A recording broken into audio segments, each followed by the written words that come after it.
एक मित्र ने प्रश्न पूछा है कि साधना के दुश्मन उदासी, बेचैनी, प्रमाद, झोंके आना इत्यादि से कैसे बचें? मन की निरर्थक भागदौड़ से कैसे बचें?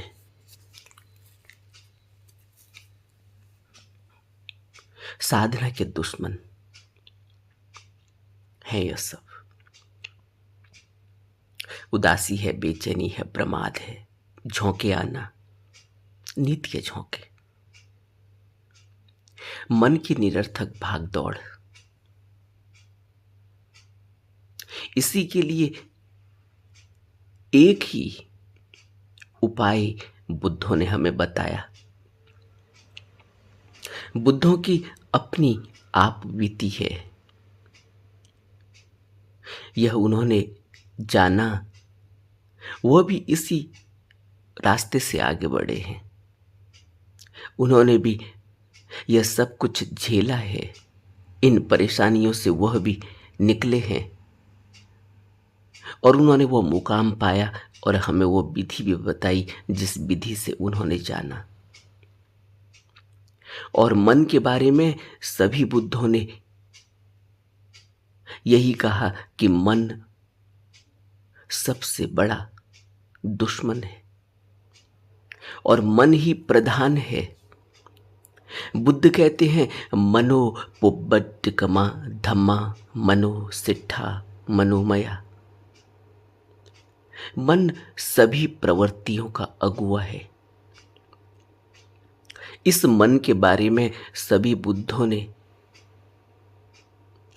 हमें क्यों चेताया, हमें क्यों सावधान किया, हमें क्यों इससे खबरदार रहने को कहा? यह मन क्या है? यह मन संसार का निर्माण करता है, पहली बात। इसलिए बुद्ध कहते हैं मनो पुब्बड्डकमा धम्मा मनो सिट्ठा मनोमया। मन प्रधान है, सभी प्रवृत्तियों का अगुआ है और जो कुछ भी पैदा होता है वो मन से होता है। इसलिए हर मनुष्य को जो भी इस संसार में पैदा होता है, अगर वह मनुष्य अपने मन पर ध्यान न दे, अपने मन को न समझे, तो उस व्यक्ति की यहाँ दुर्गति होना निश्चित ही है। इसलिए यह हर एक मनुष्य का कर्तव्य है कि वह अपने मन को समझे। वह यह इस बात पर गहरे में मंथन करे कि क्या है जो इस संसार में हमें चलाईमान करती है। बुद्ध कहते थे एक अंधा और एक लंगड़ा दोनों का साथ हो जाए तो फिर ये दोनों मिलकर यात्रा कर सकते हैं। बुद्ध अंधा और लंगड़ा कहते थे शरीर और मन को, कि मन बिना शरीर के इस संसार में विचर नहीं सकता। शरीर की आवश्यकता है मन को, तब वह इस शरीर में रहकर इस संसार का निर्माण करता है। और शरीर भी बिना मन के नहीं रह सकता, इसलिए शरीर को भी मन की आवश्यकता है। बिना मन के शरीर कोई आवागमन, कोई यात्रा, कोई कार्य व्यवहार नहीं कर सकता। बुद्ध कहते थे कि एक अंधा है और एक लंगड़ा, दोनों को एक दूसरे की आवश्यकता है। और जब दोनों मिल जाते हैं, दोनों में सुलह हो जाती है, दोनों को अपनी कमजोरी का पता चल जाता है, दोनों को अपनी मजबूती का पता चल जाता है। उसके बाद वह संसार में जो कुछ भी चाहे वो पा लेते हैं। अंधे के पास पाँव हैं और लंगड़े के पास आंख है। अंधे के पास आंख नहीं है और लंगड़े के पास पाँव नहीं है। जब दोनों का आपस में गठबंधन हो जाता है तो फिर अंधे की कंधों में लंगड़ा बैठ जाता है। अब लंगड़ा जहां को डायरेक्शन देता है वहां को अंधा चलने लगता है, क्योंकि अंधे के पास पाँव हैं, लंगड़े के पास आंख है। इस तरह से यह संसार का निर्माण होता है। इसलिए बुद्ध कहते थे कि मनो पुब्बट कमा धम्मा मनो सेठा मनोमया। इसीलिए बुद्ध हमें समझाते हुए कहते हैं कि जिस तरह से हम सोचते हैं, व्यवहार करते हैं, कर्म करते हैं, उसी तरह से उनका परिणाम हमें मिलता है। ऐसे जैसे गाड़ी खींचने वाले बैलों के पैरों के पीछे गाड़ी के पहिए स्वतः ही चलने लगते हैं। गाड़ी जुती हुई हो, बैल चल रहे हों, तो बैलों के पीछे पीछे उस गाड़ी के बैलगाड़ी के पहिए चलने लगते हैं। ऐसे सुख और दुख पीछा करता है। यह बहुत ही महत्वपूर्ण वचन है भगवान बुद्ध का, और इसकी गहराई में हम कभी गए नहीं। इसकी गहराई में अगर हम जाएंगे तो हम यह पाएंगे कि एक एक कर्म जो भी हम करते हैं वह कर्म ऐसे ही हमारा पीछा करता है, ऐसे ही हमारा पीछा करता है। हमें यह नहीं सोचना चाहिए कि हम ताकतवर हैं तो दूसरे को दबा देंगे। हमें यह नहीं सोचना चाहिए कि हम ताकतवर हैं तो किसी को भी किसी भी प्रकार से सता लेंगे, क्योंकि वो कुछ नहीं कर सकता। वह कर्म जो किया गया है वह एक ऐसी नियति बन जाएगा, एक ऐसी संभावना क्रिएट कर देगा, ऐसे पीछे पीछे हमारे चलेगा कि एक मुकाम पर आकर हमें फिर उसका हिसाब देना पड़ेगा। तो यह कभी नहीं सोचना चाहिए कि एक कमज़ोर है तो हम जो मर्जी कर लें, या हमारे पास धन है, बल है, पद है, प्रतिष्ठा है तो हम जो मर्जी कर लें। कौन देखने वाला है? कौन क्या कर लेगा? हम राजा हैं? नहीं, यहां राजा और प्रजा वाली बात ही नहीं है। यह विचार ही अपने अंदर से निकाल देना चाहिए कि मेरा कौन क्या कर लेगा, मैं जो चाहूंगा वह करूंगा। जैसे आजकल कहते हैं ना कि it's my life, none of your business. मेरी जिंदगी है, मेरी निजी जिंदगी है, मैं निजी जिंदगी में जो मर्जी करूं।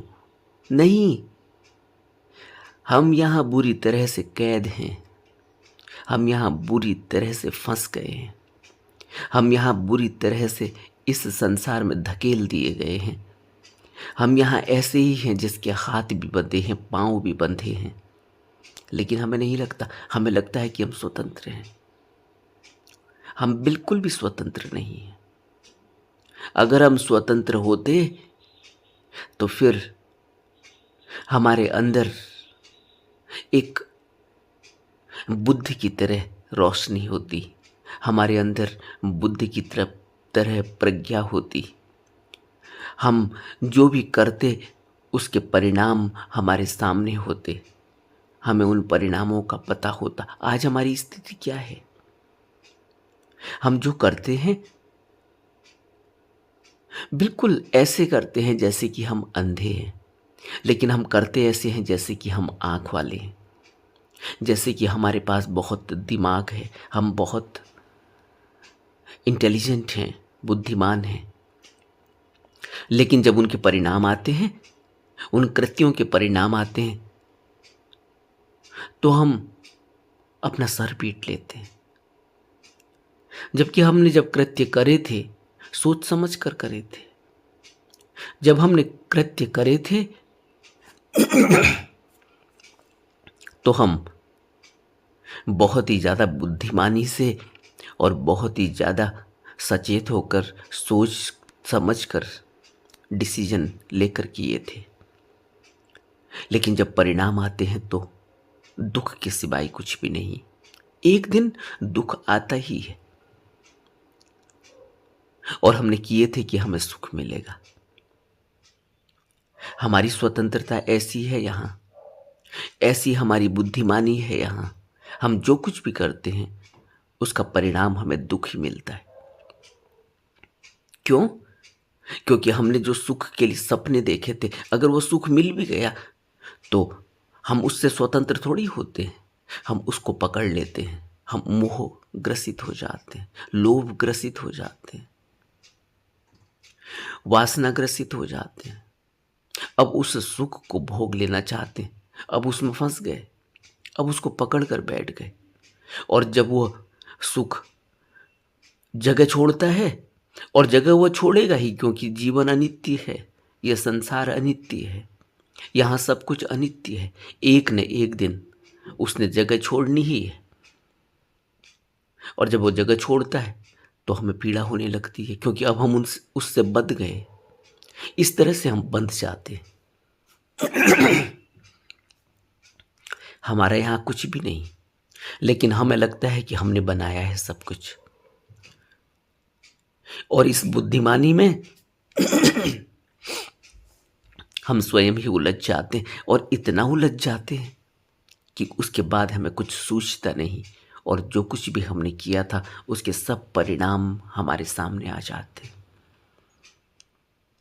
इसलिए बुद्ध कहते हैं कि अगर दूषित मन से कुछ भी कर्म किया गया, कुछ भी सोचा गया, कुछ भी व्यवहार किया गया, कुछ भी बोला गया, तो उसका परिणाम दुख है। और वो ऐसे ही पीछा करेगा जैसे गाड़ी खींचने वाले बैलों के पैरों के पीछे गाड़ी के पहिए चलते हैं। और यह हम सबका अनुभव है। हमने किसी को गाली दी, उस व्यक्ति ने हमें तिरछी आंख से देखा। हमने किसी से प्यार से बोला, वो व्यक्ति हमारे और नजदीक आ गया। व्यक्ति तो छोड़ो, जानवर भी भाषा समझता है। और ये मन के कारण ही दुख है, और दुख का कारण कहीं भी बाहर नहीं है। बुद्ध कहते हैं कि यह दुख कहीं बाहर से नहीं आ रहा है, यह हमारे ही कृत्यों का, हमारे ही द्वारा किए गए, सोचे गए, व्यवहार किए गए, कर्म किए गए का फल है। तो इनका प्रश्न है कि मन की निरर्थक भागदौड़ से कैसे बचें। यह मुख्य प्रश्न है। साधना के दुश्मन उदासी, बेचैनी, प्रमाद, नींद के झोंके आना, यह तो प्रश्न का एक हिस्सा है। असली हिस्सा है कि मन की निरर्थक भागदौड़ से कैसे बचें। पहले यह पता तो चले कि निरर्थक है।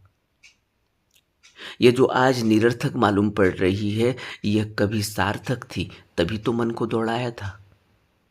अब मन आदतन हो गया है। मन तो तटस्थ है, तुम उसको जहां लगाओगे वो वहां लगेगा। यह नहीं कहना चाहिए कि मन ने यह कर दिया, मन ने वो कर दिया। मन तो तटस्थ है, और सबको मन दिया गया है। और मन दिया ही इसीलिए गया है कि तुम संसार के कामकाज कर सको। लेकिन हम संसार के कामकाज करने के बजाय इस मन को कैसे उलझाते हैं। हमारा कोई नियंत्रण ही नहीं रहता। इसीलिए तो बुद्ध कह रहे हैं मनोबुद्धगमा धम्मा मनोसेठा मनोमया। मन प्रधान है, सभी प्रवृत्तियों का अगुआ है, श्रेष्ठ है, और सभी कुछ मन से उत्पन्न होगा। आप सोचो, आप जो कुछ भी करते हो मन से करते हो। आपके अंदर विचार उठता है, फिर उस विचार को आप नापते हो, तोलते हो, उस पर मंथन करते हो, और फिर उस विचार के हिसाब से कृत्य कर देते हो। तो आप के मन से ही सब कुछ हुआ है। यहाँ कोई भी जिम्मेवार दूसरा नहीं है। जिम्मेवारी दूसरे पर डालना यह मनुष्य का सबसे बड़ा धोखा है, और हम सब इस धोखे में फंसे हुए हैं। हम जिम्मेवारी दूसरे पर थोप देते हैं, करते हम हैं, और जिम्मेवारी थोप देते हैं माँ बाप पर। माँ बाप की वजह से ऐसा हुआ है। जिम्मेवारी थोप देते हैं और दूसरे अपने कॉलीग्स पर, अपने भाई बहनों पर, अपने यार दोस्तों पर, देश पर, समाज पर, राजनीतिज्ञों पर, राजा पर, प्रजा पर, उन पर हम थोप देते हैं। इनकी वजह से हो रहा है। हम तो खुद ही बुरी तरह से फंसे हुए हैं। इनकी वजह से हो रहा है तो तुम निकल आओ बाहर, लेकिन कहाँ निकलोगे? अब है कोई निकलने की जगह? इसलिए बार बार कहा जाता है, बुद्ध का जो प्रमुख वक्तव्य है, मुख्य उपदेश है, जन्म, जरा और मृत्यु, ये दुख है। जन्म हो गया तभी दुख में फंस गए। कुछ भी ऐसा नहीं है कि अब यहां से अपने बस में कुछ होने वाला है। अब तो फंस गए। अब इस बंधन से कैसे निकलेंगे, इसके लिए हमें उस कुदरत ने बनाते समय ही हमारे अंदर वह बीज रखा हुआ है, सोचने समझने की शक्ति रखी हुई है, प्रज्ञा, विवेक रखा हुआ है। लेकिन प्रज्ञा, विवेक, सोचने समझने की शक्ति का इस्तेमाल कौन करेगा? कैसे होगा वह इस्तेमाल? यहाँ पर बुद्धों के वह वचन काम करते हैं।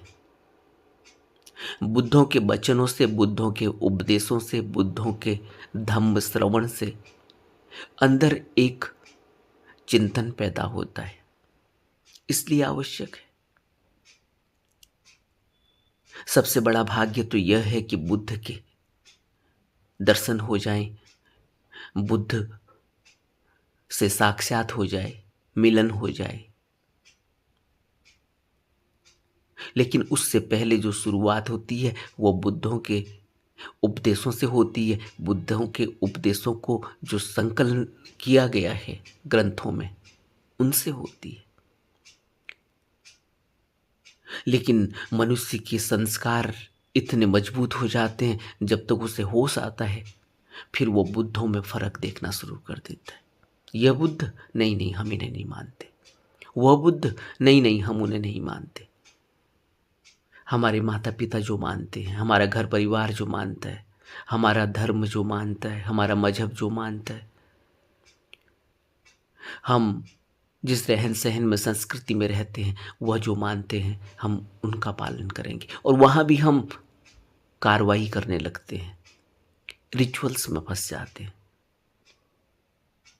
वहाँ भी हम चिंतन नहीं कर पाते।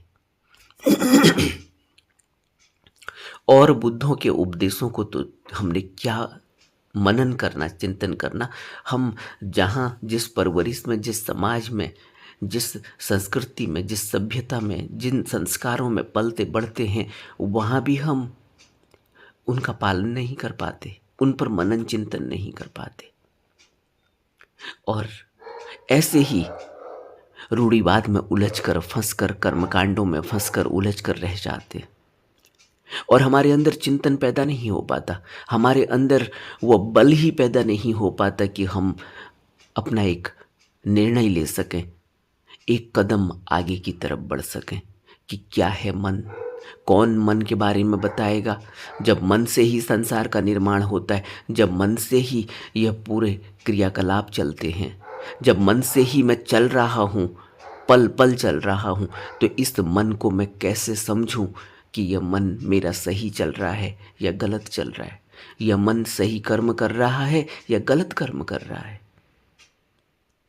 इसके लिए सबसे पहले बुद्धों के उपदेशों को बिना परखे हुए, बिना उनको तराजू में तोले हुए मनन और चिंतन की आवश्यकता होती है। और दूसरा काम होता है कि उनके बताए हुए मार्ग पर चलना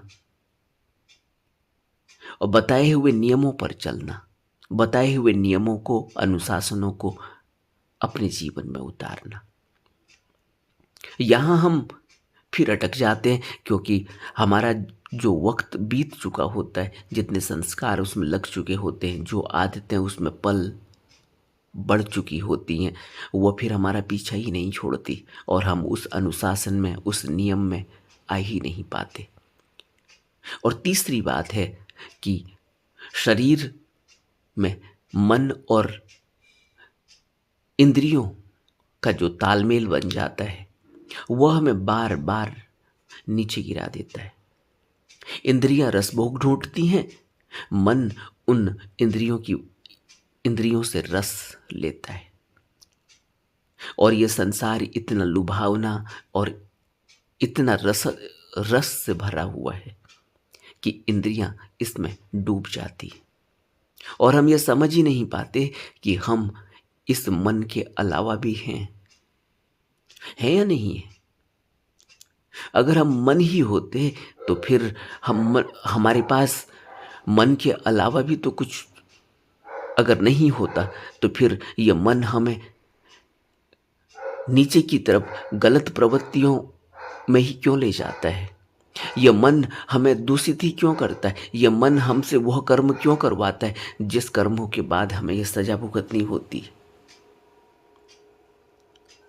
तो एक साधक को यह पता चलता है जब वह किसी बुद्ध की शरण लेता है, बुद्ध के उपदेशों पर चिंतन मनन करता है, तब उसे पहली बार यह समझ में आती है कि वो यहाँ फंस चुका है।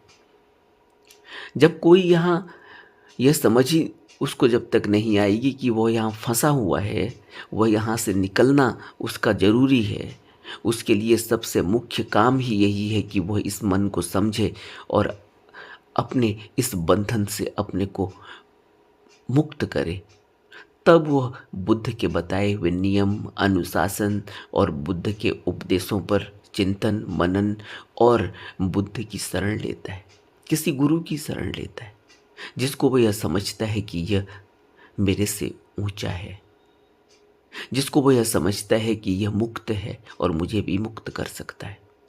तब हम उसकी शरण में जाते हैं। और आज हम इस मुकाम पर पहुंच चुके हैं जो यह प्रश्न उठता है, साधना के दुश्मन, यानी अब हम साधक बने हैं। अब हमने यह स्वीकार किया है कि कोई हमसे बड़ा है। अब हमने यह स्वीकार किया है कि हम इस मन के चक्कर में फंस चुके हैं।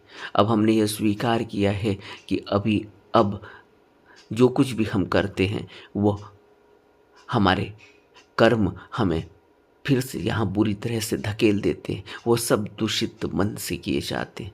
हमारा मन शुद्ध नहीं है, हमारा मन श्रेष्ठ नहीं है। तब हम साधक बनते हैं, तब हम बुद्धों के बताए हुए मार्ग पर चलकर यह समझने की कोशिश करते हैं कि हमें साधना के द्वारा मन को जानना होगा, समझना होगा, शुद्ध करना होगा और अपने कृत्यों को, अपने व्यवहार को देखना होगा। जब यह बात समझ में आती है तब हम साधक बनते हैं और स्वीकार कर लेते हैं उनके बताए हुए मार्गदर्शन को। जब स्वीकार कर लेते हैं तब यह प्रश्न उठता है कि यह उदासी, यह बेचैनी, यह प्रमाद, यह नींद के झोंके आना, यह क्या हो, कैसे इससे बचे? यह सब कुछ हो रहा है क्योंकि जो इतना बड़ा स्पैन हमने बिता दिया, जो हमने इतना बड़ा रास्ता तय कर दिया है, बात सिर्फ इस जिंदगी की नहीं है कि हमने 25 साल बिता दिए या 20 साल बिता दिए, 15 साल बिता दिए। अगर हम 15 साल में साधक बन गए हों और या अगर हमने 70 साल बिता दिए, 70 साल में अब हम साधक बन रहे हैं, तो ये 70 साल का ही स्पैन, इतना ही ड्यूरेशन नहीं है ज़िंदगी का। यह मन तो बार बार पैदा हो जाता है, बुद्ध कहते हैं। यह संस्कार बार बार पैदा हो जाते हैं, ऐसे ही जैसे आपने फिनिक्स के बारे में सुना होगा। एक चिड़िया होती है, वह कल्पित ही है, शायद वैसे नहीं भी होती हो, लेकिन एक कल्पना है किसी की। एक फिनिक्स कभी होता होगा, और कहते हैं कि वो राख से फिर पैदा हो जाता था, अपनी ही राख से पैदा हो जाता था। इसी तरह से हम भी अपनी राख से फिर पैदा हो जाते हैं। हम कभी मर ही नहीं पाए, हम कभी अच्छे से मर ही नहीं पाए कि दोबारा पैदा ना हो। हम फिर पैदा हो जाते, हम मर ही नहीं पाते। इसलिए बुद्धों ने कहा कि जीते जी मर जाओ। यह बात हमें समझ में नहीं आई, लेकिन हकीकत यह है कि यह जो प्रश्न उठता है कि यह दुश्मन साधना के हैं, उदासी, बेचैनी, प्रमाद, नींद के झोंके आना, यह सब हमारे संस्कारों का परिणाम है, जो अब तक हमने यात्रा की है बिना किसी नियंत्रण के, बिना किसी बुद्धों के उपदेशों को सुने समझे हुए अपने मन से हमने जो यात्रा करी, यह समझकर कि हम सब जानते हैं, यह समझकर कि मेरे से ज़्यादा कौन जानता है, यह समझकर कि क्या मैं अपनी संस्कृति को, अपने मजहब को, अपने माँ बाप के बताए हुए रास्ते पर चल रहा हूँ, तो क्या मैं नहीं जानता। लेकिन हकीकत जो बुद्ध बताते हैं वही है। यह हमें तब समझ में आता है जब हम स्वीकार कर लेते हैं कि हाँ, बुद्ध जो कह रहे हैं वो ठीक है, गुरु जो कह रहे हैं वो ठीक है, ग्रंथ जो कह रहे हैं वो ठीक है, हम गलत हैं। सबसे पहले यह स्वीकार भाव कि मैंने गलत किया, मैं गलत हूँ और मैं गलत ही करता हूँ। क्यों? क्योंकि मेरे पास दूषित मन है, मेरे पास भोगों से ग्रसित मन है, मेरे पास इच्छाओं, वासनाओं और तृष्णाओं से ग्रसित मन है। और हम सबके पास यही मन है, क्योंकि यह हमारी कमाई है, हमने यही तो कमाया, जन्मों जन्मों से यह कमाया है, और आज इसके परिणाम सामने आ रहे हैं। लेकिन अच्छी बात यह हुई कि अब हम बुद्ध के उपदेशों को श्रवण कर पाए, श्रोता बन पाए, और यह स्वीकार कर पाए कि हम दूषित हैं, हम गलत हैं, हमारा मन खराब है, और हम उस मन से जो कुछ भी कृत्य करते हैं वो हम बंधन में पड़ जाते हैं। जब यह स्वीकार भाव पैदा हुआ तब साधक हम बनने स्वीकार हुए, और जब साधना करने लगे तो वह जो संस्कार थे वह आगे आ जाते हैं। क्यों? क्योंकि इतनी यात्रा हो चुकी है, और यह यात्रा इसी जन्म की नहीं है, जन्मों जन्मों की यात्रा के संस्कार है। इसलिए उदासी भी होगी, बेचैनी भी होगी, प्रमाद भी होगा, नींद के झोंके भी होंगे, सब होगा। अब इससे जूझना है, अब इससे लड़ना है। अब यही हमारी साधना है कि हम बार बार इससे लड़ेंगे, बार बार इससे गिरेंगे, बार बार इससे हारेंगे, लेकिन छोड़ेंगे नहीं, फिर शुरुआत करेंगे। इसलिए बुद्ध ने कहा निरंतर अभ्यास करना होगा, और तब तक अभ्यास करना होगा जब तक कुछ करने को शेष न रह जाए। यही है, कुछ करने को शेष न रह जाए। जब उदासी न दिखाई दे, जब बेचैनी न हो, जब प्रमाद न हो, जब नींद के झोंके न हो, तब समझो कि अब कुछ करने को शेष नहीं है। अब स्थिति प्रज्ञ वाली स्थिति आ गई। अब हम समाधिस्थ हो गए, अब हम स्मृतिवान हो गए। जब स्मृतिवान हो गए, समाधिस्थ हो गए, स्थिर हो गए, तो अपने उस ज्योति स्वरूप में स्थिर हो गए, जिसको बुद्ध कहते हैं अत्तो दीपो भव। अत्तो दीपो भव यहाँ से शुरू होता है। और हमने अत्तो दीपो भव का जो अपने मन से जो उसका अर्थ निकाला, वो यह कि हमें किसी दूसरे की ज़रूरत नहीं है, अत्तो दीपो भव। हमें किसी गुरु की ज़रूरत नहीं है, अत्तो दीपो भव। उसका यह मतलब नहीं। वो जो बात कही गई थी बुद्ध के द्वारा अपने शिष्यों को कही गई थी कि मेरे शिष्य को अब किसी गुरु खोजने की ज़रूरत नहीं, क्योंकि शिष्यों को तो गुरु मिला ही हुआ है। बुद्ध ने शिक्षा दी है, दीक्षा दी है। अब गुरु की खोज की ज़रूरत नहीं है। अब क्या ज़रूरत है? अब ज़रूरत है अपने अंदर अब उस शुद्धि को करना, अपने अंदर उस शुद्ध मन का निर्माण करना, जहाँ अपनी ही रोशनी, अपनी ही ज्योति, अपना ही वह ज्योत स्वरूप दिखाई देने लगे। उसको बुद्ध ने कहा अत्तो दीपो भव। तुम अब अपनी रोशनी के सहारे चलो, क्योंकि तुम्हें बताया गया है कि वो रोशनी कैसे मिलेगी। तुम दीक्षित हो, तुमने बुद्ध की शरण ली है, तुमने अपने अहम को छोड़ा है, तुमने सब कुछ बुद्ध की शरण में रख दिया। तो बस अब अपनी रोशनी को के सहारे चलो। यह बुद्ध ने अपने शिष्यों को कहा था मृत्यु से पहले, जब वह प्रश्न पूछा गया था। लेकिन जो यह प्रश्न पूछा गया है कि यह सब कुछ चल रहा है, इससे कैसे बचें, नहीं, इससे तो जूझना होगा। और इससे जूझने के लिए बुद्ध भी इनसे जूझे थे, और बुद्ध ने हमें उपाय दिया। क्या उपाय दिया? बुद्ध ने हमसे कहा कि तुम उतना ही खाओ जितनी जितनी से भूख मिट जाए, तुम उतना ही पियो जितने से प्यास मिट जाए, तुम उतने में ही गुजारा करो जिससे एक साधारण जीवन चल सके, तुम्हारा शरीर चल सके, तुम जिंदा रह सको। और हम क्या करते? जो इन्होंने प्रश्न पूछा है, मन की निरर्थक भागदौड़। मन की निरर्थक भागदौड़ तो ये तो हमने इसको एक आदत में डाला। मन की निरर्थक भागदौड़ भी होगी, लेकिन दिखाई तो दे रही है। तुम भाग्यवान हो, तुम सौभाग्यशाली हो कि तुम एक साधक बने। तुम बहुत ही उत्तम स्थिति में हो, तुम्हारे कर्म बहुत अच्छे हैं, तुम्हारी बुद्धि में कहीं न कहीं विवेक की वो रोशनी, विवेक की वह किरण दिखाई देती है, प्रज्ञा की वह किरण दिखाई देती है कि तुमने स्वीकार किया कि तुम्हें बुद्ध की ज़रूरत है, तुम्हें गुरु की ज़रूरत है, तुम्हें ज्ञान की ज़रूरत है। तुमने स्वीकार किया कि तुम्हें साधक बनना है, तुमने स्वीकार किया कि तुम्हारे पास दूषित मन है। तो अब यह निरर्थक भागदौड़ भी तुम देख पा रहे हो। जब दिखेगा तो अपने आप छूट भी जाएगा। कैसे छूटता है?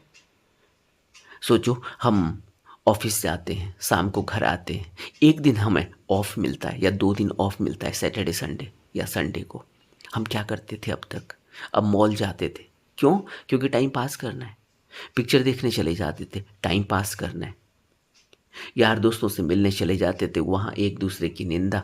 जब 2 व्यक्ति बात कर रहे हैं तो वो अपने और के बारे में थोड़ी बात करते, वो तीसरे के बारे में बात करते। मेरा दोस्त ऐसा, दूसरा कहेगा मेरा दोस्त तो अमेरिका चला गया, दूसरा कहेगा उसकी बहन ने तो शादी कर ली, तीसरा कहेगा कि उसने तो ये गाड़ी खरीद ली, उसने तो घर खरीद लिया। यानी बात दूसरे की हो रही है। मिलने गए थे या दूसरे से, अपने दोस्त से, लेकिन बात उस दोस्त से नहीं हो रही, बात अपनी नहीं हो रही, बात तीसरे की हो रही, और वो दूसरा चौथे की बात कर रहा है। वहाँ तीसरे और चौथे की बात होती है, पहला और दूसरा तो वहाँ है ही नहीं, सिर्फ दिखाई दे रहे हैं। ऐसे हम अपना वक्त बर्बाद करते हैं। और आज हमें पता चला कि सब निरर्थक है, मन की भाग दौड़ निरर्थक है। तो फिर क्या मैं पिक्चर देखने जाऊँगा? क्या मैं फिर मॉल में घूमने के लिए, मस्ती के लिए जाऊँगा? फिर मैं क्या देखूँगा जाकर वहाँ? बाहर उन वस्तुओं को निहार लिया, फिर इंद्रियां जागृत हो गई, फिर इंद्रिय भोग में रस आने लगा, फिर मन ने नाच नचा दिया, और फिर हम बुरी तरह से गिर गए। पैसा भी खर्च हुआ, बर्बादी भी हुई, और मन में जो संस्कार लगे वो अलग। तो ये दिखाई देने लगता है। फिर जब ये दिखाई देने लगता है, तब ये प्रश्न उठता है कि मन की निरर्थक भाग दौड़ से कैसे बचें? अब तुम बचोगे, तुम साधना में मेहनत करो। बस रोज सुबह शाम नियम से अभ्यास करो, और पूरे दिन अपने मन पर निगरानी रखो। क्योंकि कामकाज के दौरान तो अभ्यास होगा नहीं, अभ्यास के लिए खाली वक्त चाहिए, लेकिन पूरे दिन मन की निगरानी रखी जा सकती है। पूरे दिन अपनी इंद्रियों को टटोला जा सकता है, देखा जा सकता है, अपने अंदर उठ रही संवेदनाओं को, वेदनाओं को पकड़ा जा सकता है, क्योंकि अभ्यास में हम यही करते हैं। और जब हम दिन में कामकाज कर रहे होते हैं तो उस समय भी मन में क्या विचार उठ रहे हैं, क्या संवेदनाएं उठ रही हैं, किस तरह से शरीर पर असर कर रही है, स्वतः ही होने लगेगा। तो जो चल रहा है वो ठीक चल रहा है। अगर मन की निरर्थक भाग दौड़ दिखाई दे रही है तो तुम भाग्यशाली हो कि तुम अब सही रास्ते पर चलने लगे।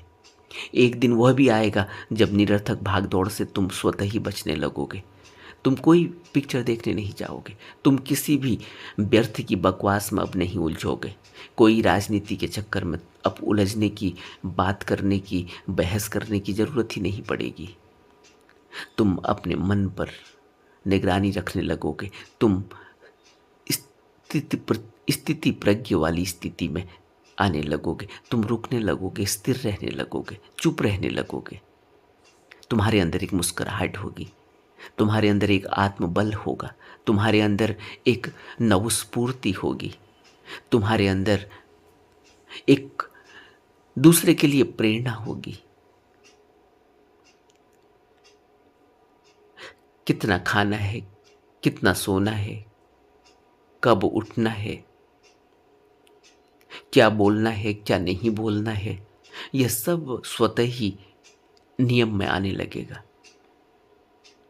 पंचशील जीवन में उतरने लगेगा। यानी सब कुछ ही आता है साधना से। तुम साधना पर ध्यान दो, बल दो, साधना में ताकत लगाओ। ताकत लगानी होगी। नींद के झोंके आ रहे हैं, कोई बात नहीं, 1 मिनट 2 मिनट 5 मिनट के लिए उठ जाओ, फिर मुंह में पानी के छींटे मार लो, फिर बैठ जाओ, इरियापत कर लो। चलते चलते अपने को देखो, चलते चलते अभ्यास कर लो। फिर जब नींद के झोंके से बाहर निकल जाओ, जब थोड़ी नवस्फूर्ति आने लगे, फिर दोबारा से बैठ जाओ। यही करना होगा। उदासी भी आएगी क्योंकि मन को तो आदत है दौड़ने की। मन दौड़ता है तो शरीर भी दौड़ता है, मन से ही तो शरीर दौड़ता है। आदत है, एक संस्कार लगा हुआ है गहरा। बेचैनी भी होगी, क्यों? क्योंकि सब लोग मौज मस्ती कर रहे हैं। कहीं टेलीविज़न की आवाज़ आ रही है, कहीं मैच चल रहा है उसकी आवाज़ आ रही है, कहीं तालियां पीट रही है, कहीं बड़े बड़े लाउड स्पीकरों में कुछ कीर्तन भजन और प्रवचन चल रहे हैं, कहीं गाने बज रहे हैं, कहीं मन में इच्छा होती है कि आज लोग आनंद ले रहे होंगे, मॉल में होंगे, घूमने गए होंगे, छुट्टियों के दिन चल रहे हैं, लोग अलग अलग पर्यटन स्थलों पर गए होंगे और हम यहाँ एकांत में अकेले में बैठे हुए हैं। तो बेचैनी तो होती है। मन कहता है तुम क्या कर रहे हो यहाँ, उठो भागो, सबने लूट लिया और तुम ऐसे ही रह गए। यह सब मन की चाल है और यह मन की चाल तुम ही को नहीं नचा रही है। यह मन की चाल को तो बुद्ध ने भी फेस किया है। बुद्ध भी इससे जूझे हैं और बुद्ध जूझे, उन्होंने अपने भिक्षुओं को वो बातें बताई, वो उपदेश दिए कि किस तरह से उन्होंने साधना की, कितना उन्होंने झेला है, किस तरह से मन को उन्होंने समझा है, किस तरह से मन डिगाता है, डगमगाता है, डोलता है, साधना नहीं करने देता। यह सब बुद्ध की हड्डबीती है। सभी बुद्धों की हड्डबीती है, सभी सतगुरुओं की हड्डबीती है। ऐसे ही थोड़ी कुछ मिल जाता है। तो उनका जो जीवन, उनकी जो जीवनी है, उनका जो जीवन चरित्र है, वो हमारे सामने एक प्रेरणा है। हमें इन सब से जूझना होगा, लेकिन इन सब से जूझने के बाद हमें हथियार नहीं डालने, हमें हैंड्स अप नहीं करना, हमने छोड़ नहीं देना। अगर हमने छोड़ दिया तो हम बुज़दिल हैं। हमें बुद्ध से प्रेरणा लेनी ही होगी। उन्होंने कितनी मेहनत की है, उन्होंने कितना त्याग किया है, उन्होंने कितना परिश्रम किया है। क्या हम कभी समझ पाएंगे? लेकिन अब जब हम साधक बने हैं, जब साधना में उतर रहे हैं, तब हम असलियत में बुद्धों की जीवनी को समझ पाएंगे। बुद्धों के बुद्धों की मेहनत, बुद्धों के त्याग को समझ पाएंगे। इससे पहले तो सिर्फ पढ़ी लिखी बातें हैं, क्योंकि हम उस रास्ते पर चल नहीं रहे। लेकिन अब हम उस रास्ते पर चल रहे हैं, तब हमें उदासी का पता चल रहा है कि उदासी क्या होती है। तब हमें पता चलता है बेचैनी क्या होती है। तब हमें पता चलता है प्रमाद क्या होता है। तब हमें पता चलता है कि नींद के झोंके कैसे दुखी करते हैं, और ये मन किस तरह से निरर्थक भाग दौड़ में हमें भटकाता है और उन बातों को सामने लाता है जिनका कोई भी जीवन में सरोकार नहीं है, जिनकी हमारे जीवन में कोई ज़रूरत ही नहीं है, कोई आवश्यकता ही नहीं है, कोई महत्वपूर्णता ही नहीं है। उन चीज़ों को ये सामने लाकर रखता है। इसलिए कंप्यूटर की भाषा में कट एंड पेस्ट करके सब कुछ लाकर रख देता है। ये मन से ही ये सब टेक्नोलॉजी का विकास हुआ है। ये मन इसी तरह से कृत्य करता है। किसी का सर, किसी का धड़, किसी का हाथ, किसी का पाँव, किसी की बातें, किसी का शरीर, किसी का चेहरा, सब इधर उधर मिक्स करके आपके सामने पेश कर देगा, परोस देगा, और हम उलझ जाएंगे। और यही मन है जो साधना भी करता है। ऐसा नहीं है कि ये मन को हम सिर्फ नकारात्मक दृष्टि से देखें। नकारात्मक तो हमने बनाया है, किसी और ने थोड़ी बनाया। अब सकारात्मक भी हमने ही बनाना है। और जैसे ही सकारात्मक बनने लगेगा, वैसे ही यह मन साधना में लगने लगेगा। यही मन जो जिसको अभी उदासी हो रही है, बेचैनी हो रही है, यही मन फिर स्थिर हो जाएगा। यही मन फिर मदद करने लगेगा। यही मन फिर हमें अच्छा साधक बनाएगा। यही मन फिर साधना करने लगेगा। और मन जब साधना करने लगे तो समझो कि सब खत्म हो गया। मन जब साधना करने लगे, समझो कि उसमें से बहुत संस्कार निकल गए। मन जब साधना करने लगे तो समझो कि अब मुकाम मिलेगा ही मिलेगा, अब निश्चित है। मन जब साधना करने लगे तो समझ लो कि अब मंजिल मिलेगी, अब निर्माण घटेगा, अब हम इस भवबंधन से मुक्त हो जाएंगे। क्योंकि भवबंधन में फंसाता कौन है? मन। और भवबंधन से निकालता कौन है? मन। मन ही है। इसीलिए तो बुद्ध कह रहे हैं मनोपबद्ध गमा धम्मा मनो सेठा मनोमया। मन ही सभी प्रवृत्तियों का अगुआ है और मन से ही सब उत्पन्न होता है। मन से ही साधना भी होगी और मन से ही संसार भी बनेगा। तुम्हें क्या चाहिए, साधना या संसार? नमो बुद्धाय।